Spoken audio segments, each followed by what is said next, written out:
What is going on, everybody, and welcome into the Warzone Sports Network. Doing a little podcast here, some NFL Sunday takeaways. I am your host, Tony Tucker.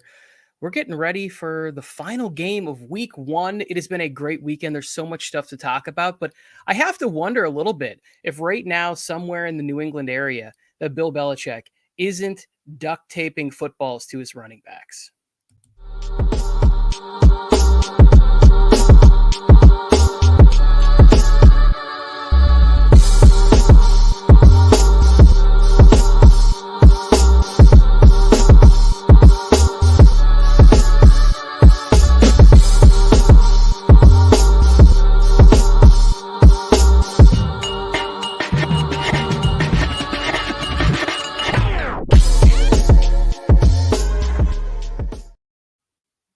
What's good, everybody? Like I said, the Warzone Sports Network, and I'm here with some the first, NFL Sunday, some takeaways. Let's get into them. We're going to be talking about rookie wide receivers. We're going to be talking about, Kyle Shanahan. What's going on? You're crushing fantasy managers, and I want to hear from you guys. If you're in the comments, let me know what you think about some of this stuff. And Chandler Jones, did he already make the Pro Bowl after one game?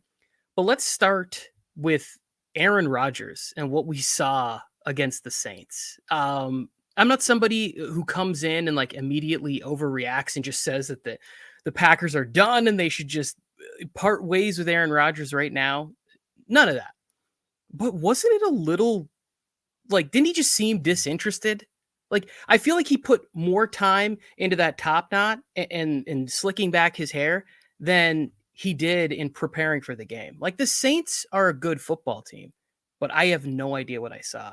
I can't, there's nothing that I can look at that and say like, oh, the Packers are a dumpster fire and we should all just run away from it. We should all change our picks. I still have the Packers winning that division. Like, I just can't imagine Aaron Rodgers not getting it together, having a healthy Devonta Adams, bringing back Randall Cobb and Aaron Jones and AJ Dillon. Like, I just can't see a world in which the Packers don't just roll off, 12, 13 wins this season. But what we saw yesterday was like, I don't know. Does he still want to play football? I did have a little question of that. I believe the answer is yes, but what was that? He punted the ball. Like, we never see Aaron Rodgers play that carelessly with football. And I saw some comments where people were like, well, they didn't know where they were going to play the game. And there's a couple Packers fans in some of my fantasy chats, and they're upset. And they just think that, like, this is just going to light the season on fire. You're going to see him angry. And the cure for a bad week one like that is got to be the Detroit Lions. And they get them on Monday Night Football, which I don't know how the schedule makers put that one. Like, why wouldn't you put Bears Packers on Monday night, or at least the Vikings Packers on Monday night? The Lions Packers. I guess. Yeah, I mean, you want to give. It's not Matthew Stafford isn't even there anymore. But we're going to talk about the Lions. We're going to get into what we saw there. I want to go to the other side of the ball and talk about Jameis Winston, because oh my goodness. Jameis Winston had himself. He didn't even throw for 150 yards, but he threw for 5 touchdowns. I'm thinking I'm back. That is right. Jameis Winston played amazing football yesterday. Jair Alexander was getting toasted. If you watched the wake-up call with us on Sunday morning for fantasy football, I was talking about Juwan Johnson. It's sort of like a sneaky deep play. I think some people maybe try and add him at tight end, if you don't have a stable player in that position. But Jameis Winston made the throws. He did the things he was supposed to do. He didn't make any turnovers. It was incredible to see. I have more faith. I think I had the Saints at 9-8 this year. And that was a very positive step in the right direction. Because if you look at it, like, they didn't know where they were going to play. And then I had somebody like telling me all these conspiracies. Well, the Saints picked Jacksonville because in the month of September, the Packers are 0-4 on day games when the humidity is, I don't think they put that much into it. Like maybe there is something that maybe the Packers could have traveled easy. Like Packer fans could have made it easier to Dallas. Like maybe there's a way they could have got direct flights in there and been able to buy up a bunch of tickets and make it a home game rather than to wherever they played the game yesterday. Maybe there's something to that. But Jameis Winston takes a lot of flack on the internet. I mean, the guy did come off of a season, the last time we saw him play, 30 touchdown passes. 30, he threw 30 interceptions, but he threw for 5,000 yards. And then you get a season where you get to sit behind Drew Brees and you get to learn from Sean Payton. I mean, he doesn't even have Mike Thomas back. If he gets Mike Thomas back in the middle of the season and they're winning games, like Tony Jones Jr., like they know something that we don't know. And maybe I gave up on the Saints a little too fast. I'm interested to see at week 4 if he can duplicate these kind of performances. Like after the game, Cam Jordan was like, what do you have, 5 touchdowns today? He's like, we want to get 1% better. I want him to have 6 touchdowns next week. I don't think that's really how the math works out on that, but I get what Cam Jordan is saying when he's talking about that. And, Cam Newton. Come on, twinkle, twinkle, baby. Twinkle, twinkle. Twinkle, he's out there just dropping dimes. And I absolutely loved it. The next thing that I want to talk about that I had a big takeaway from, and I talked about this all off season, we did a lot of fantasy talk, and that is the rookie wide receivers, because these guys are coming in more and more prepared, right? We could take a look at the rookie quarterbacks and how they play, but I want to focus in on the receivers because we play in a more friendly NFL where like you can't really jam them, you can't put your hands on them, you can't do all this stuff. And you look at those top 3 guys that got picked in the NFL draft, they all scored touchdowns. Jalen Waddle got 6 targets in Miami and put the ball in the end zone.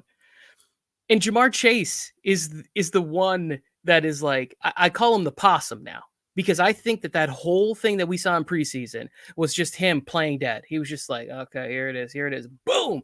And the regular season starts. He gets Pat Peterson on his highlight reel on a deep ball. I think it was Pat Peterson.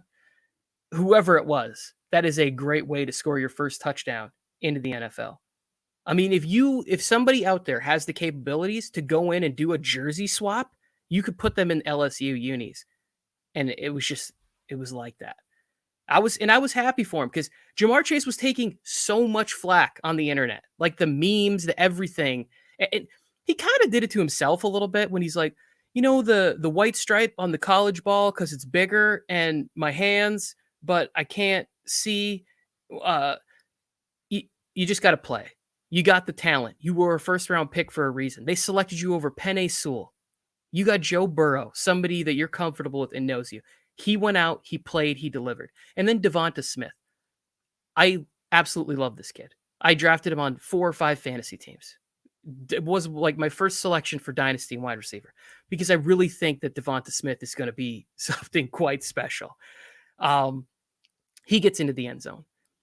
Now, I haven't gone back to watch that game. It's one of the games I want to go back and watch because I want to see what happened with the Falcons offense. Like, what was that?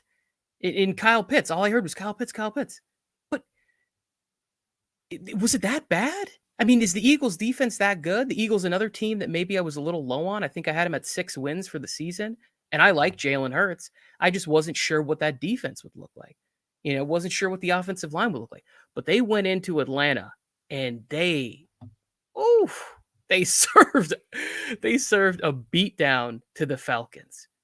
And Matt Ryan, like, if this is what the season is going to look like for Atlanta, they're going to be finding ways to get out of that contract. They're going to be finding ways to move on because why? Like, why would you stick around in that situation when you have young Calvin Ridley and Kyle Pitts and you could be putting that money elsewhere and moving the team and, getting one of these option quarterbacks, getting somebody who's a little more mobile, moving forward. But that was just an old-fashioned beatdown for that game.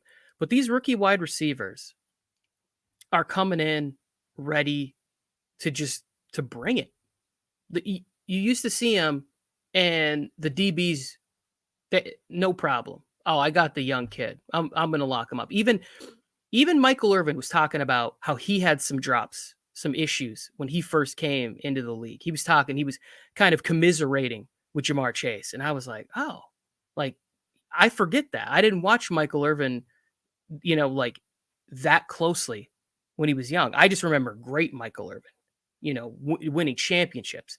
Not when he came right out of the U and the Cowboys were like 1-15 on that first team. I don't remember that. So when he's talking about having those same troubles, I don't have any worries because I think the talent is similar in what they drafted with Jamar Chase.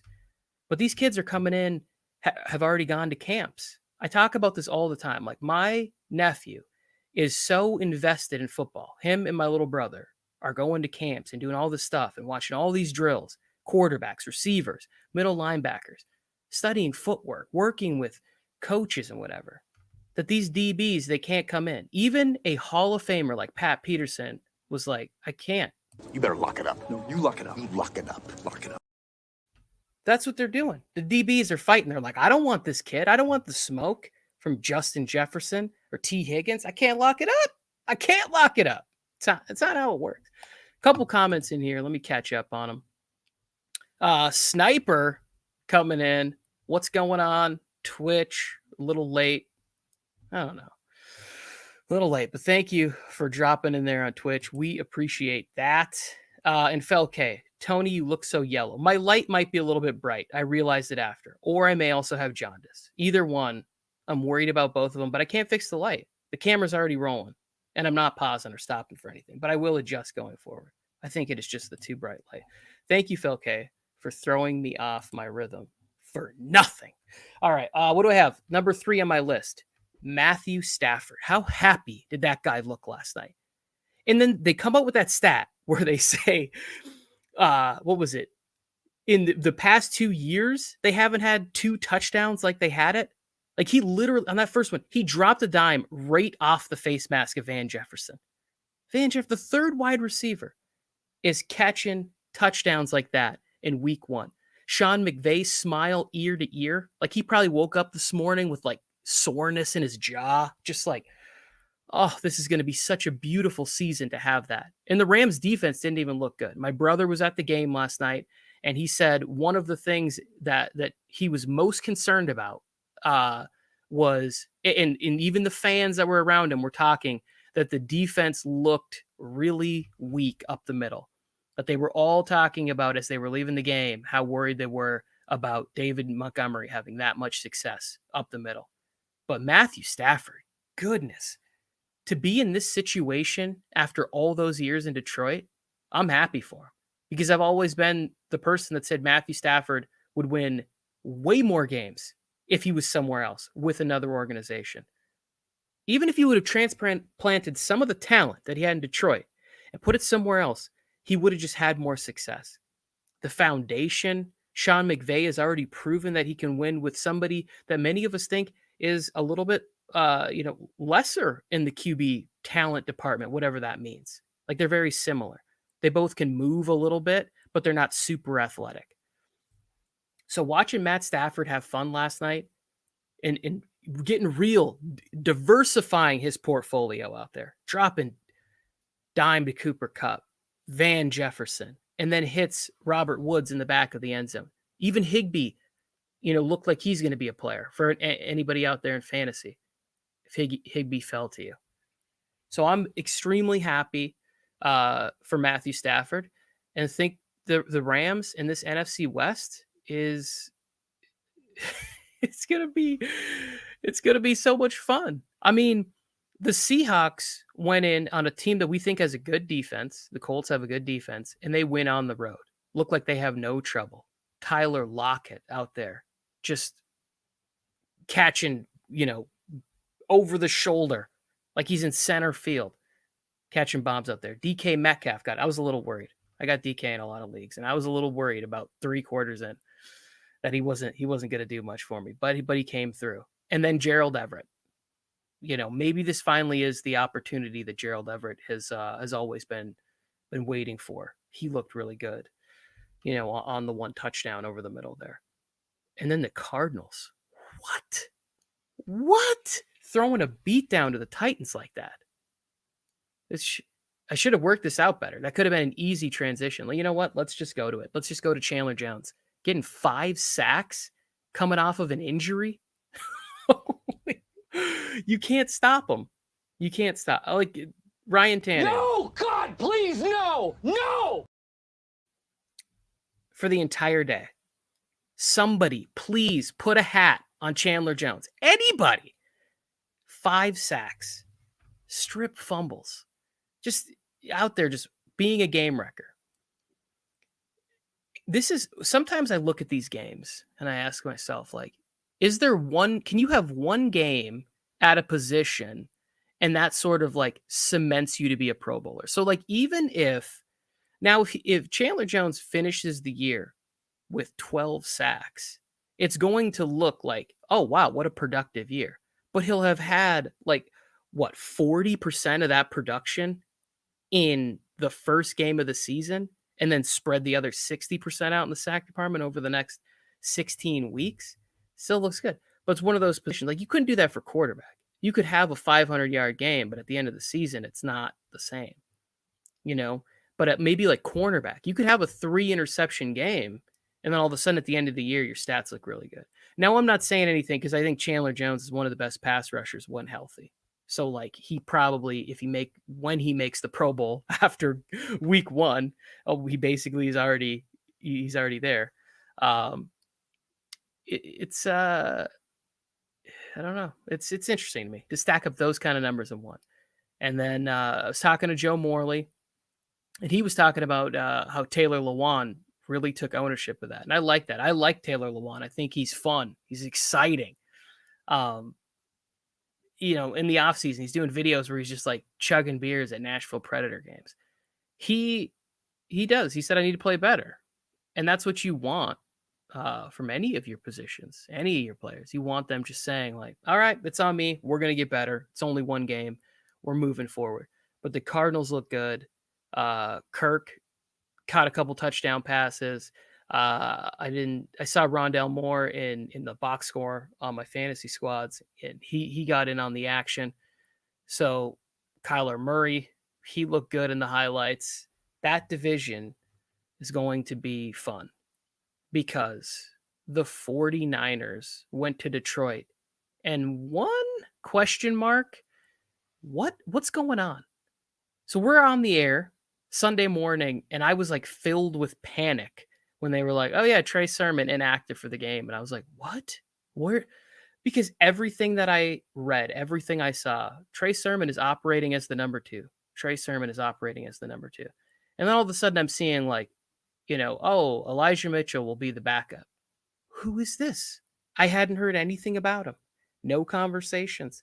Even in the preseason game where they played the Chargers, I didn't take anything away where I was like, oh, this kid's he's gonna take away some carries. He's gonna get some playing time. And not only did that, he's leading the league in rushing. I mean, Lamar Jackson still has to play tonight, but for right now, he's leading the league in rushing. That's a little hint to Monday Night Football, where I think Lamar Jackson is going to rush for about 150 yards on Monday Night Football. Maybe that's also wishful thinking because I need that to happen in fantasy football. But Elijah Mitchell played amazing in Detroit. And what a crazy game. It's like 31-7. I'm getting text messages from my friends that are 49ers fans telling me that Dan Campbell might get fired at halftime. But we all know Dan Campbell. We're going to bite a kneecap off. That's right. Second half of that game. We're going to bite a kneecap off. They came out there, the Detroit Lions, and they put up a fight. Recovering onside kicks, that punch out on Deebo Samuel at the end of the game to even give them a shot. Lions showed some fight. Jared Goff throwing to guys that we're not even sure who they're, Khalif Raymond and Cephas, and making plays. Amon-Ra St. Brown had a nice play towards the end of the game. And TJ Hawkinson looked like a legit top tight end in the NFL. If he stays healthy, he's going to put up big numbers. He's going to be in that conversation with the other tight ends that we hold at that sort of elite regard. He has the ability. He was drafted where he was drafted for a reason, and he's going to have plenty of opportunity on this Lions team. I mean, garbage time started in the second quarter? at least the second half for sure for the Lions. Made some plays on defense. They did, I can't think of the kid's name, but I did see that they lost their cornerback for Detroit. So that kind of sucks. But I mean, they had a chance driving at the end of the game down 8. Jared Goff had a chance to ruin things for the 49ers. And I was rooting for it. I'm not going to lie, because I definitely wanted to respond to the people reaching out to me talking smack about the 49ers so early on in that game. I just didn't. I didn't see it, but they came up short. What else did I? Oh, yeah. Okay. Lastly, here's the last topic of the show. And this is for Patriots fans. Patriots fans, if you are out there, I picked the Patriots to win this division. I had them going 12-5. That was with Cam or with Mac. It didn't matter. They were going to run the football. They were going to smash the football up the middle and play good defense. And the defense looked good yesterday. I watched a large portion of this football game. But the one thing that we know about Patriots football the last 20 years is that they always limited the mistakes. Just always. Brady didn't put up with it. That's why we're joking that, like, we could not see Ronald Jones again until there's like an injury. Like, because Brady and Belichick just don't put up. They don't want to play with people who are having those kind of fumbling issues. And it's to see that Damian Harris, I saw a report this morning that he might lose reps because of what happened yesterday. But Ramondre Stevens, because I was driving that hype train in the preseason for fantasy purposes, I drafted him in a couple leagues. He fumbled. He put the ball on the ground too. Belichick has to just be out of his mind. You're failures! Yeah. This is 2 seasons in a row. I think this happened to the Dolphins or somebody. The Patriots were driving last year. Cam Newton, I think he got stuffed at the goal line on an option route against the Seahawks. And then he was also driving, I believe it was against the Dolphins, to win the game, and he got the ball punched out. And then there's the fumble yesterday. Like, I can't imagine. Belichick is like, we will let them beat themselves. Our defense will bend. We're going to force a lot of field goals. We're going to get pressure. They got guys back. They played really well. The Patriots should have won the game. They should be 1-0. My prediction should be headed in the right direction, even with a rookie quarterback. And it's not. And obviously I'm not that mad about it. And I still think the Patriots are going to win a lot of games this year based on defense and running the football. So I'm not mad. It's not there. But if you're Belichick, has to. I opened the show by saying that, jokingly, I wonder if he's duct taping footballs to their hands and just being like, this is the kind of security I want with the ball. Nobody can take this off. It has to literally be severed from your body. Let's jump in these comments before we get out of here. We are almost done. What do you think of Rodgers and Adams? I think it's fine. Rodgers is still great. He has the Lions. He will get right next week. If for whatever reason that we don't see Aaron Rodgers like still not really having desire and not caring and not like being in with his teammates and fist pumping and discount double checking and all the nonsense that he does, then I would worry. I would worry that he's just disengaged from what's happening. But I saw him out there in disbelief with Devonta Adams on the sideline, standing there with Aaron Jones, just being like, what happened? What's going? They put Jordan Love in the game. I have 2 interceptions and Jameis Winston has 5 touchdowns. Like, this isn't how this works. This isn't how my last dance is supposed to be written. Like, it's just not how it works. But Rodgers and Adams, it's fine. It's Aaron Rodgers. He's coming off an MVP season. He's allowed to have a stinker. I just want to see more like commitment and anger and everything to it. I didn't even put the comment on the screen. There was the comment from him. Sorry, guys. I'm running the show by myself for the first time in a long time. A little rusty at this. Chris Kyle, our resident Steelers fan. Great guy. I was low-key rooting for the Lions to win that game. I was in the same boat. I always root for the Lions. My grandfather, I've said this many times, is a Lions fan. And I'd like to see him, he's 90 years old. Let him enjoy some wins on Sunday. He deserves it. Oh, and Jack Warner coming through. Jack, I don't know if we've ever met, but thank you for that. Okudah, Jeff Okudah, he was the cornerback high round draft pick for the Lions, gets injured. I don't like to see injuries. Like, it bums me out. I'm here for entertainment. I want these guys to play the best they can, as strong as they can for as long as they can during the season. The Jerry Jeudy one, absolutely gutted. He's the guy that I have more than anybody else. I looked at it again the other day. I got him in 5 leagues, in 5 fantasy leagues. And you see him, he puts out stuff where he's working out all offseason. Like, he's running routes and nobody's even throwing the ball to him. That's dedication to his craft. I want that to pay off for him. Because that's the beauty of this. I want to see the best of the best go against each other and try and win. And then Ryan Fitzpatrick, for his career to end that way. Well, I mean, maybe not career ending, but when you're 38, 39 years old, and this is a lot of people have been saying maybe you shouldn't even be there. Cam got released. Why doesn't Rivera look to Cam? Like, there's not a lot of options left, a lot of backup opportunities. But at this point, just go get a job in the booth, man. Go get a job for, Barstool or something. I'm sure somebody would love to have that beard, your personality, just working with them in some way. Coming in your Deshaun Jackson outfits? Come on, bro. There's no need. There's no need to be putting your body through any more injuries. It's the same way I felt about Alex Smith here. We got one more comment here from Jack Warner before we get out. Who are you higher on, JT or Gibson?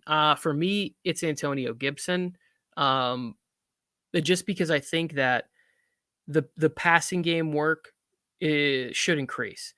Now, I will say that I'm a little, you know what? Screw that. I'm not more concerned because I like Taylor Heinicke. And I said last year when the Washington football team was in the playoff game that for me, Heinicke could play in this league. And if they started the season with Heinicke, I still thought that the Washington football team would win the division, had a chance at the playoffs.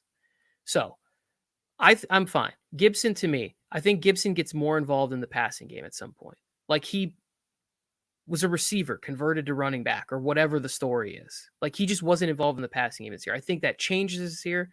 I think Ron Rivera is also somebody that's very committed to the run, not saying Frank Reich isn't, but I just believe Washington wants to play good defense and run the football, and I love Antonio Gibson.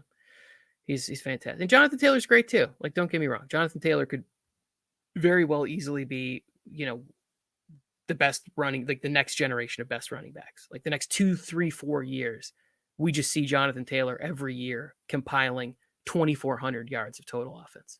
I don't think you can really go wrong with either one. I just tend to like Antonio Gibson a little bit more. Jack, I appreciate you. Chris, Fel K, Snipe from Twitch. If you guys are new here, please hit the subscribe. Share it with a friend. Anybody you know who likes sports talk, jump in. The chat's always free. You can throw your comments in and we can trade thoughts on sports.